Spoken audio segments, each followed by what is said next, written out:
আমার মাঝে মাঝে নিজেকে লাইব্রেরির সবচেয়ে উঁচু তাকের ধুলোমাখা একটা বই বলে মনে হয়।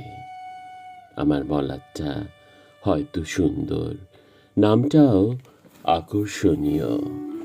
অনেকেই আমার দিকে তাকিয়ে ভাবে এই বইটা একদিন পড়ব, কিন্তু সেই একদিন আর আসে না। তারা নতুন বই, জনপ্রিয় বই নিয়ে ব্যস্ত হয়ে পড়ে, আমার কথা ভুলে যায়।